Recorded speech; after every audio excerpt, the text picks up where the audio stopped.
Okay, everyone, my most difficult client is here, and he came with a plate of bacon. He wanted me to hold it while he got nice and comfortable in his blanket. He thought it was so funny because he was taking so long, and I was just standing here holding this bacon. Then I went to go do his hair. I sprayed it with a little bit of our oil spray. He said he wanted a zigzag design. So I'm going to give him 4 braids. I start with one line down the middle, and then this is how I do the zigzag. I just make little triangles on top of the line. So I do like to make sure I put the line a little over to the side because since I'm going to be parting the triangles more to the right, if that makes sense. And you can really make the triangles how big or small you want. It just depends how you want the style to look. After I do the parts, I'm going to go in with our passion fruit braid gel and make sure I mold the hair. This is how he looked at me after I asked if he could hold the gel for a second. I'm going to make sure I get gel all on the parts because this is what's going to really hold your braid. Then I'm going to put my tools on because I don't have any nails, and I'm going to start with a really small section. I take 3 strands of hair and then I slowly start braiding.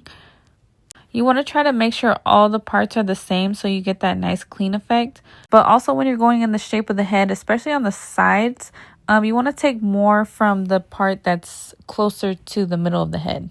Because you're going to have more hair going on that side versus near the ear, if that makes sense. Then I'm going to start on the second braid, getting this section ready, going all down the parts with the gel. I start with that small section, make 3 parts, and then I'm going to start braiding it. Every time I pick up from left and right, it always goes to the middle, and then I continue braiding. This little boy has thick hair, so in the back, you won't really see the stitch sections. In the front, it looks really good, but as we get to the back, you won't really see the stitches as much. People with thicker hair, it's a little bit harder to see versus someone with thinner hair. You would definitely see it more throughout. I'm going to start on this braid all the way to the right, and then I'm going to go back to the middle one just because it's easier. The hair is more out of the way for me.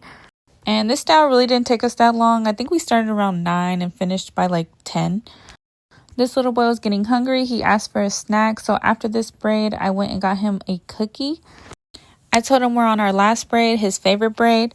But he really didn't care because he had his cookie and his show. So I went ahead and finished this last braid. I sprayed his hair with mousse. He said this is his favorite part. After that, I blow dried it and he was all ready to go. He said his back hurt, if I could please help him up, so I did.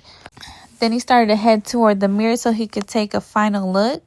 As usual, he said he loved it. I said that'll be $40.